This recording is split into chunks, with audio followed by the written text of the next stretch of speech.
Hello friends, welcome back to my channel. இன்றைக்கி நம்ம சேனலில் மண்டே விலாக் தான் உங்களோட ஷேர் பண்ண போகிறேன். மண்டே மார்னிங்லேருந்து ஈவினிங் வரைக்கும் கொஞ்சம் கிளிப்ஸை ஆட் பண்ணியிருக்கேன். இந்த வீடியோ கண்டிப்பாக உங்களுக்கு யூஸ்ஃபுல்லாக இருக்கும். மண்டே மார்னிங் ரவா அடை தான் பண்ணியிருந்தேன். ஏன்னா இட்லி மாவு ஃபுல்லாக காலியாக இருந்துச்சு. ஸோ அந்த ரவா அடையும் பண்ணிவிட்டு லஞ்சுக்கு ஹஸ்பண்ட்க்கு என்ன கொடுத்தேன்னு பார்த்தீங்கன்னா, புளியோகரை மிக்ஸ் வச்சு புளியோகரை பண்ணி கொடுத்துட்டு உருளைக்கிழங்கு ஃப்ரை பண்ணி கொடுத்துட்டேன். அப்புறம் பாயில்டு எக்கும் கொடுத்தேன். ஸோ ரவா அடை ரொம்ப சிம்பிளாக நமக்கு இட்லி மாவுலாம் இல்லாதப்போ நான் செஞ்சுக்குவேங்க. ஏன்னா ரவையை ஊற வச்சுட்டு ஸோ அதை வறுக்கணும்லாம் அவசியம் இல்லை. கொஞ்சம் வெங்காயம், பச்சை மிளகா, கருவேப்பிலை, மஞ்சப்பொடி, உப்பு, சீரகம், மிளகுத்தூள் இல்லைனா மிளகாத்தூள் சேர்த்து நம்ம ஊற்றி எடுத்துகிட்டு அவ்வளோதான், குயிக்காக ரெடி ஆயிரும். ஸோ பாயில் பண்ண எக்கும் கொடுத்து விட்டுருந்தேன். கொஞ்சம் செஞ்சுருந்த அந்த சிக்கன் குழம்பு மட்டன் குழம்பு இருந்தனால எனக்கு அந்த மத்தியானத்தை பசங்க அந்த இதை வச்சு சாப்பிட்டுக்குவாங்க. ஸோ கொஞ்சம் ஃப்ரீ டைம் இருந்தனால ப்ரீ ப்ரிப்ரேஷனாக கொஞ்சம் தேங்காய் துருகி எடுத்து வச்சிடலான்னு சொல்லிட்டு ஃபுல்லாக துருகி எடுத்து வச்சிட்ருக்கேன். எப்பவுமே இந்த மாதிரி கருப்பாக இருக்கிற தேங்காய் நம்ம ஏதாவது புட்டு செய்கிறதுக்கு இல்லைனா இனிப்பு பலகாரங்கள்லாம் செய்கிறதுக்கு யூஸ் பண்ணோம்னா ரொம்ப டேஸ்ட்டாக இருக்கும். ஸோ ஏன்னா அந்த கருப்பு தேங்காய் நார்மலாகவே கொஞ்சம் இனிப்பு சுவை ஜாஸ்தி இருக்கும். அதை நம்ம குழம்புலாம் ஊற்றுறப்போ கொஞ்சம் இனிப்பாக இருக்க மாதிரி ஆயிரும். அது எங்கள் வீட்டில் இருக்கவங்களுக்கு பிடிக்காது. அதனால் சிக்கன் குழம்பு மட்டன் குழம்புக்குலாம் நம்ம மேக்ஸிமம் நம்ம அந்த வெள்ளையாக இருக்கும் பார்த்திங்களா தேங்காய், அந்த மாதிரி தேங்காய் நீங்கள் யூஸ் பண்ணி செஞ்சிங்கன்னா டேஸ்ட் சூப்பராக இருக்கும். இப்போ ஃபுல்லாக அந்த துருவினதெல்லாம் கைப்படாமல் நம்ம ஸ்பூன் வச்சு எடுத்து விட்டோம்னு வச்சுக்கோங்களேன், அது ரொம்ப நாள் ஃப்ரெஷ்ஷாக இருக்க மாதிரி இருக்கும். இந்த சைடு என்ன வச்சுருக்கேன்னு பார்த்தீங்கன்னா சப்பாத்தி மாவு தான். ஸோ அதை கொஞ்சம் நல்லா பிசைஞ்சிட்டு எண்ணெய் மேலே அப்படியே அப்ளை பண்ணிட்டு அப்படியே வச்சுருக்கேன்.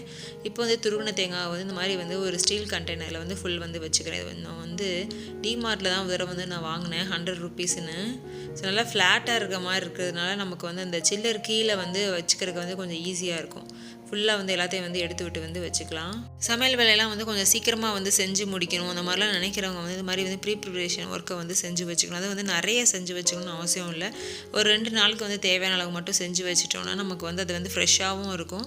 கொஞ்சம் நமக்கு தேவைப்படுறப்ப டக்குன்னு நம்ம யூஸ் பண்ணிக்கவும் முடியும். ஏன்னா சம்மர் டைம்லாம் கொஞ்சம் நிறைய கரண்ட்டு போகிறப்போ நமக்கு நிறைய குவான்டிட்டி நம்ம செஞ்சு வச்சுட்டு அது பாட்டு கரண்ட்டு போயிடுச்சுன்னா ஃபுல்லும் நமக்கு வேஸ்டான மாதிரி ஆயிரும். ஸோ இது மாதிரி ஃபுல்லாக எடுத்து வச்சதுக்கப்புறம் அடுத்து கொஞ்சம் கையில் துவைச்ச துணி கொஞ்சம் இருக்குது. ஸோ அதை மேலே கொண்டு போய் காய போடணும். இது சில்லருக்கு கீழே நம்ம வச்சுக்கலாம். எப்பவுமே சில்லருக்கு கீழே கொஞ்சம் கூலிங் ஜாஸ்தியாக இருக்கும். இந்த மாதிரி நம்ம குக் பண்ணாமல் வச்சுக்க பொருளெல்லாம் அந்த மாதிரி இடத்துல வச்சோம்னா கொஞ்சம் நல்லா ஃப்ரெஷ்ஷாக இருக்க மாதிரி இருக்கும். ஃபுல்லாக எல்லாத்தையும் ரெண்டையுமே எடுத்துகிட்டு இந்த இடத்த லைட்டாக தொடச்சி விட்டுறலாம். ஸோ இந்த சைடு என்னென்னு பார்த்தீங்கன்னா கொஞ்சம் டக்குன்னு நமக்கு அவசரத்துக்கு தேவையான ட்ரெஸ் ஏதாவது 1-2 துவைக்காமல் இருக்கும், அதெல்லாம் உடனே தேவைப்பட வேண்டியதாக இருக்கும். ஸோ அந்த மாதிரி இருக்கிற 2 பேண்ட்டு தான் இப்போ துவைச்சி எடுத்து வச்சுருக்கேன். ஸோ அதோட மேட்டையும் சரி துவைச்சிக்கலாம்னு சொல்லிட்டு மேட்டையும் துவைச்சிட்டு மாடிக்கு காய போடுறதுக்கு வச்சுட்டேன். இப்போ ஈவினிங் டயத்துக்கு தான் உங்களுக்கு இப்போ காமிக்கிறேன். அதுக்கப்புறம் மத்தியானம் சாப்பாடெலாம் சாப்பிட்டுட்டு ஒரு படமே பார்த்து முடிச்சிட்டேன். ஸோ அதுக்கப்புறம் கொஞ்சம் நல்ல கேப் இருந்துச்சு. ஓகே, ஆல்ரெடி ஒரு இன்ஸ்டன்ட் மசாலான்ட்டு நான் ரெடி பண்ணி வச்சுருந்தேன். ஸோ அதுலேருந்து ஒரு 2 ஸ்பூன் கிட்ட எடுத்து வச்சுட்டு நைட்டு சப்ஜிக்கு தேவையானதெல்லாம் அந்த மாதிரி சைடில் எடுத்து வச்சதுக்கப்புறம் கடைக்கு போயிட்டு வந்தேன். ஸோ இதை இந்த மாதிரி ஃபுல் வெஜிடபிள்ஸ் எல்லாம் வாங்கி நம்ம ஸ்டோர் பண்ணிட்டோம்னா நமக்கு டக்கு டக்குன்னு செய்கிறதுக்கு ஈஸியாக இருக்கும். அதை ஃபுல்லாக கீழே கொட்டி நமக்கு அந்த இடத்த ஃபுல் இது பண்ணுறதே பெரிய வேலையாக இருக்கும். ஸோ அதுக்கு பதிலாக அந்த மாதிரி ஒரு பெரிய பிளேட்டோ இல்லைனா நீங்கள் டேபிள் மேலே பேப்பர் விரிச்சிட்டு ஃபுல் நீங்கள் எடுத்து வச்சிட்டிங்கன்னா தனித்தனியாக செப்பரேட் பண்ணி வச்சுட்டு பிறகு நமக்கு எடுத்து வைக்க ஈஸியாக இருக்கும். ஃபுல்லாக இந்த வாரத்துக்குன்ட்டு இல்லை, கொஞ்சம் ஒரு 4-5 நாள் கிட்ட வரும். ஆல்ரெடி வெங்காயமும் கொஞ்சம் தக்காளியும் இருந்துச்சு. ஸோ அதனால் கொஞ்சம் கம்மியாக வாங்கிட்டு வந்திருக்கேன். நான்வெஜ்ஜுக்கு நான் எப்போயுமே சின்ன வெங்காயம் தான் சேர்ப்போம்.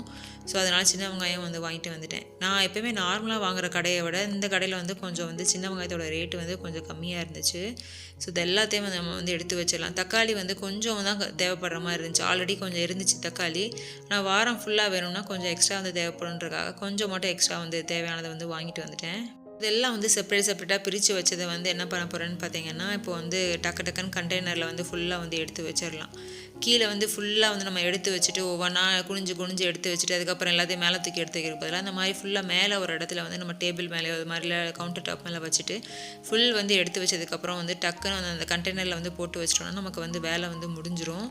ஃபுல்லாக எடுத்து வச்சதுக்கப்புறம் லைட்டாக அந்த இடத்த தொடச்சி விட்டுருலாம். இந்த மாதிரி காய்கறியெல்லாம் வைக்கிறப்ப தான் ஞாபகம் வந்துச்சு. லாஸ்ட் வீக் வாங்கின அந்த ஸ்வீட் கார்ன் அச்சோ மறந்துட்டோமேன்னு சொல்லிட்டு ஓகே இந்த வேலையெல்லாம் பார்த்து முடிக்கிறக்குள்ளேயும் கொஞ்சம் இது நம்ம உப்பு போட்டு தண்ணியில் உப்பு போட்டு வேக வச்சுட்டா ஈஸியாக சாப்பிட்றதுக்கு நல்லா இருக்கும்ன்றக்காக உப்பு போட்டு கொஞ்சம் தண்ணி ஊற்றி அப்படியே வேக வச்சு ஒரு 3 விசில் விட்டுக்கப்புறம் இறக்கலான்ட்டு ஆன் பண்ணி விட்டுட்டேன். இப்போ வந்து ஃபுல்லாக வந்து எல்லா வெஜிடபிள்ஸும் வந்து எடுத்து வச்சாச்சு. இந்த கருவேப்பிலையை மட்டும் இப்போ வந்து உருகி வைக்கணும். அதை வந்து ஈவினிங் போல் வந்து டிவி பார்த்துட்டே நம்ம வந்து உருகி வச்சுக்கலாம் அப்படின்றக்காக வச்சாச்சு. இப்போ வந்து குக்கரில் வந்து அது விசில் வரட்டும். ஸோ அதுக்கப்புறம் அந்த கொய்யாக்காய் வந்து கொஞ்சம் ஃப்ரெஷ்ஷாக பார்த்தோன்னே வந்து கட் பண்ணி சாப்பிடணும் போல் தோணுச்சு. லைட்டாக வந்து உப்பு தடவை வந்து கட் பண்ணி வந்து சாப்பிட்டேன். யாருக்கெல்லாம் அந்த மாதிரி ஃப்ரெஷ்ஷான கொய்யா வந்து பார்த்தோன்னே சாப்பிடணும்னு தோணுன்றது வந்து கீழே கமெண்ட் செக்ஷனில் வந்து சொல்லுங்கள். இப்போ வந்து உண்டியல் வந்து சேவிங்னு பார்த்தீங்கன்னா, எப்போயுமே வந்து வெஜிடபிள்ஸ் வாங்குறப்போ நம்ம எப்போயுமே வந்து நல்லா வந்து கம்மியான ரேட் உள்ள கடையில் பார்த்து வாங்குறப்போ நமக்கு ஏதாவது ஒரு 20-30 கிட்ட வந்து கம்மியாக வந்து நமக்கு சேவ் ஆகும்ல. ஸோ அந்த மாதிரி சேவ் ஆனதான் எனக்கு 40 ருபீஸ். அதை வந்து இந்த உண்டியலில் வந்து சேவ் பண்ணுறேன். ஸோ வேலைக்கு போகிறவங்களும் இருந்தாலும் சரி, வேலைக்கு போகாத இருந்தவங்களும் சரி, ஏதாவது ஒரு வகையில் வந்து உண்டியல் சேமிப்பு வந்து நீங்கள் ஆரம்பிங்க. கண்டிப்பாக உங்களுக்கு வந்து அது ஒரு வகையில் ஏதாவது ஒரு வகையில் வந்து உதவியாக இருக்கும். அந்த மாதிரி தான் நான் வந்து என்ன தான் வந்து ஒரு உண்டியல் நிறைஞ்சாலும் அதுக்குள்ளேயும் அடுத்து வந்து உண்டியல் வந்து வாங்கி ரெடியாக வந்து வச்சுருவேன். ஸோ அடுத்து வந்து என்னென்னு பார்த்தீங்கன்னா, இந்த சைடு வந்து பார்த்தீங்கன்னா அங்கங்கே வந்து அப்படியே கீழே சிந்தினது எல்லாம் வந்து ஒரு மாதிரி அழுக்கழுக்காக அப்படி கருப்பு கலரில் வந்து தெரியுது பாருங்கள். அது லைட்டாக ஸ்க்ரப்பர் வச்சு லைட்டாக வந்து தொடச்சி விட்டதுக்கப்புறம் வந்து மாப் போட்டேன்னா எனக்கு கொஞ்சம் ஈஸியாக இருக்கும். ஸோ அதனால் ஃபுல்லாக அந்த வேலையெல்லாம் இப்போ வந்து பண்ணிட்டேன்னா எனக்கு கொஞ்சம் வந்து அந்த ஸ்வீட் கார்ன் வேகிறதுக்குள்ளே இந்த வேலையை வந்து பண்ணிடலாம். அதனால் ஃபுல்லாக வந்து இப்போ தொடச்சி விட போகிறேன். நைட்டு வந்து ஆல்ரெடி வந்து நம்ம ப்ரிப்பரேஷன் பண்ண அந்த இதெல்லாம் வந்து ரெடியாக இருந்தனால டக்குன்னு ஒரு 5 நிமிஷத்துலேயே அந்த கிரேவி வந்து பண்ணிடலாம். சப்பாத்தி மாவும் வந்து ரெடியாக இருக்குது. எல்லாமே வந்து ரெடியாக இருக்கிறனால நைட்டு வேலை வந்து ரொம்ப எனக்கு ஈஸியாக முடிஞ்சிடும். ஸோ ஓகே வந்து இது மாதிரி அழுக்காக இருக்குது, இது நம்ம ஃபஸ்ட்டு வந்து தொடச்சி விட்லான்னு சொல்லிட்டு இந்த துடைக்கிற வேலையை வந்து இப்போ வந்து பார்த்துட்டு இருக்கேன். மற்ற ரூம்லாம் நமக்கு வந்து ஜாஸ்தி அழுக்காகுதா இல்லையோ, ஹாலும் கிச்சனும் வந்து அடிக்கடி வந்து அழுக்காகிட்டே இருக்குங்க. ஸோ யாருக்கெல்லாம் அந்த மாதிரி வந்து அடிக்கடி அழுக்காகிட்டே இருக்கும்ன்றது வந்து கீழே கமெண்ட் செக்ஷன் வந்து சொல்லுங்கள்.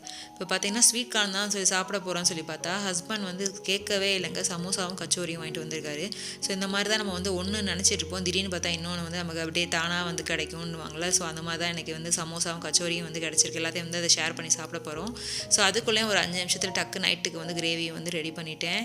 இந்த வீடியோவில் சொன்ன விஷயங்கள் வந்து கண்டிப்பாக ஏதாவது ஒரு வகையில் வந்து யூஸ்ஃபுல்லாக இருக்கும்னு நினைக்கிறேன். அதுவும் மெயினாக வந்து எந்த விஷயம் வந்து யூஸ்ஃபுல்லாக இருக்குதோ இல்லையோ, நான் சொன்ன இந்த உண்டியல் சேமிப்போட விஷயம் வந்து கண்டிப்பாக உங்களுக்கு வந்து யூஸ்ஃபுல்லாக இருக்கும்.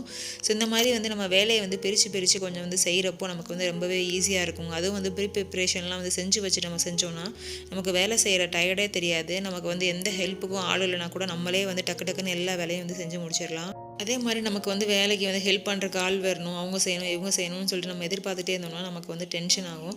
ஸோ அதனால் எந்த எதிர்பார்ப்பும் இல்லாமல் நம்மளால் முடிஞ்ச அளவு மேக்ஸிமம் வேலையை நம்மளே வந்து நம்ம பார்த்துக்கலாம் அப்படின்ற மாதிரி நம்ம மைண்ட் செட் வந்து ஃபஸ்ட்டே வந்து ஃபிக்ஸ் பண்ணிட்டோன்னா நம்ம வந்து யாரையும் எதிர்பார்க்காதப்போ நமக்கு வந்து டக்கு நம்ம வேலையை வந்து நம்மளே செஞ்சுக்கிட்டு இருப்போம். ஓகே ஃப்ரெண்ட்ஸ், இந்த வீடியோ உங்களுக்கு பிடிச்சிருந்துச்சுன்னா லைக் பண்ணுங்கள். யாருக்காவது யூஸ்ஃபுல்லாக இருந்துச்சுன்னா ஷேர் பண்ணுங்கள். இந்த வீடியோ பற்றிய கருத்துக்களை வந்து கமெண்ட் செக்ஷனில் வந்து சொல்லுங்கள். உங்களோட ஒவ்வொரு கமெண்ட்ஸும் எனக்கு இன்னும் நிறைய வீடியோஸ் வந்து போட்டு ரொம்பவே மோட்டிவேஷனாக இருக்கும். இன்னும் எந்த மாதிரி வீடியோஸ் வந்து யூஸ்ஃபுல்லாக இருக்குன்றது வந்து சொல்லுங்கள். நெக்ஸ்ட் இன்ட்ரெஸ்டிங்கான யூஸ்ஃபுல்லான வீடியோவில் வந்து பார்க்கலாம். பாய்.